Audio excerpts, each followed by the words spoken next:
Next property to be aware of is anytime you see a negative power. Okay? A big mistake that's made is to think that that changes the sign of something. A negative power will never change the sign of your number. All the negative power does is it inverts your base. Okay? So a to the negative m is equivalent to 1 over a. So we take this base of a and we invert it. So it becomes the fraction 1 over a.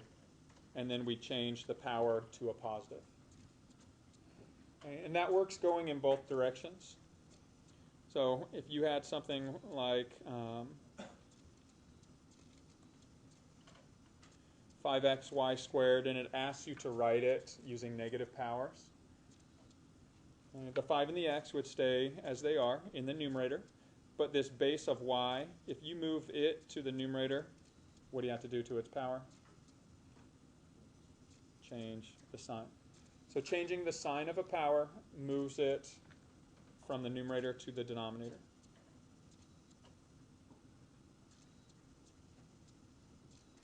So 3 to the minus 2, what fraction is that equivalent to? 1 over 3 squared, or 1/9. Okay, so again, any powers that are negative means they move from the numerator to the denominator, and they just switch the sign of that power.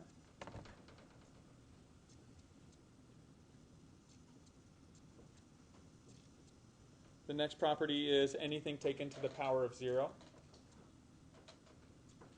has a value of 1. Okay.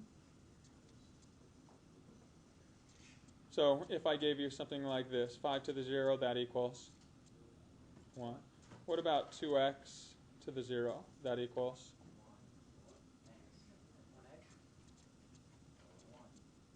And now think about within this power of product rule, this power of 0 applies to the 2 and to the x independently. So 2 to the 0, x to the 0, 1 times 1. So just a value of 1. Again, you can treat this as the whole base. It fits that rule.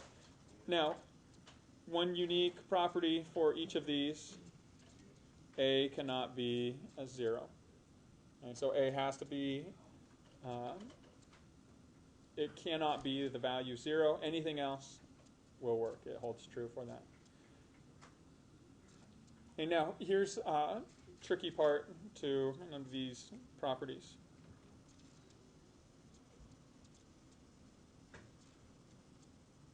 What if I did this?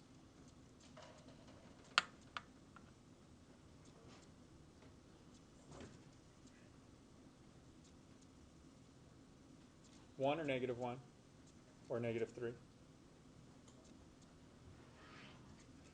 Okay, so do you remember what this acronym stands for? Okay, so what operation comes first? Changing the sign of 3, meaning the negative 1 times the 3, or the power of 0? So here's where the exponents fall, right? The exponents are right here. So they take priority on this. So if you think of this as negative, you have to do this product or this power first, because here's multiplying. The negative out front is a multiplication. Okay, so 3 to the 0 is 1, and now you can move to the multiplication. Negative times 1 is a negative 1. And what if I did this? Negative 3, that whole base, to the power of 0. Now it's a 1, because, again, any number to the power of 0 is 1.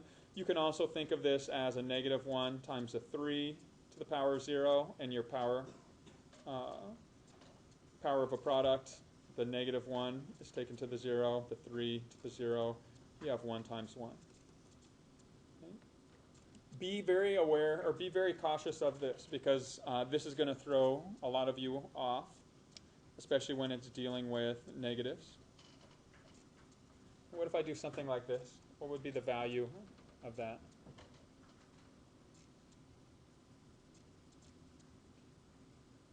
Negative 1, negative 2, positive 2, positive 1.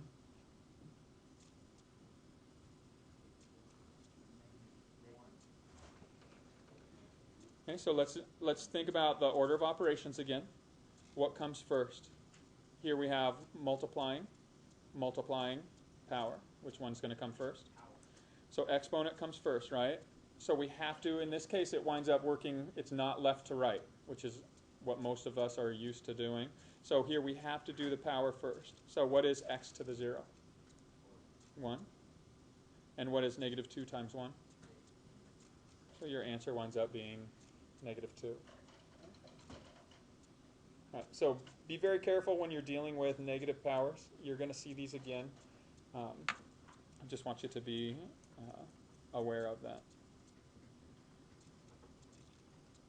All right, the next couple properties is if you have a quotient, ratio, or fraction involving exponents that have the same base, you can combine those into one single base. And the way that you would do that is based on the idea of, if I were to move this whole base up to the numerator, what would I have to do to its power? Negative, right? And so now it becomes the first rule, which was when you multiply two exponents with the same base, what do you do with their powers? You add them, so m plus a negative n. And so this is your shortcut. You don't have to do those intermediate steps here, but if you divide two exponents with the same base, you can simply subtract their powers. And now, where you guys have seen this before in algebra is kind of canceling common factors. So if I gave you something like this,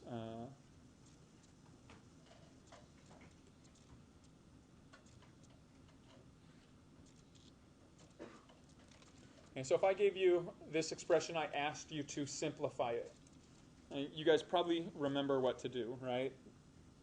This x cancels with how many x's from up here?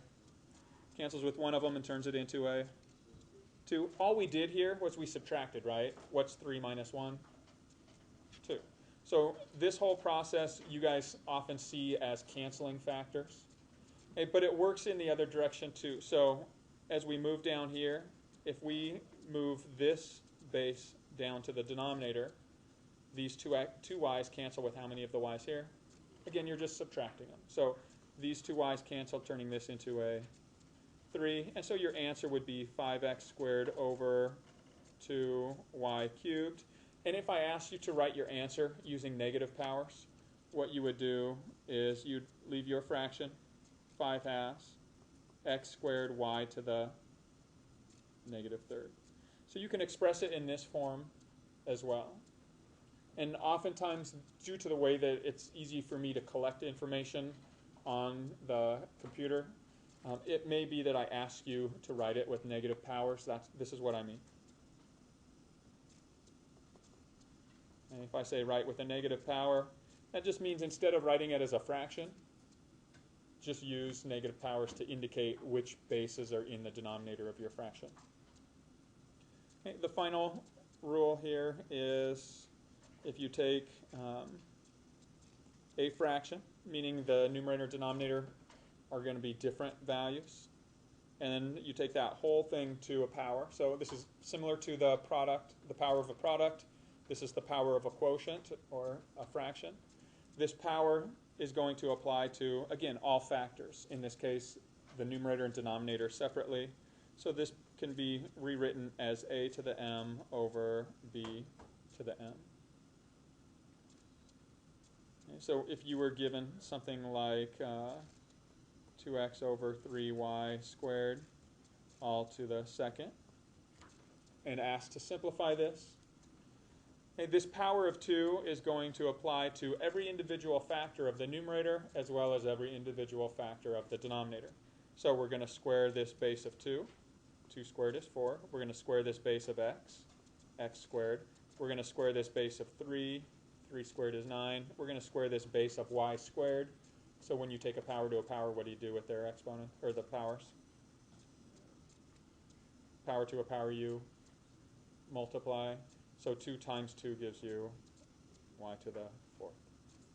And so that's what you'd be looking at to simplify that expression.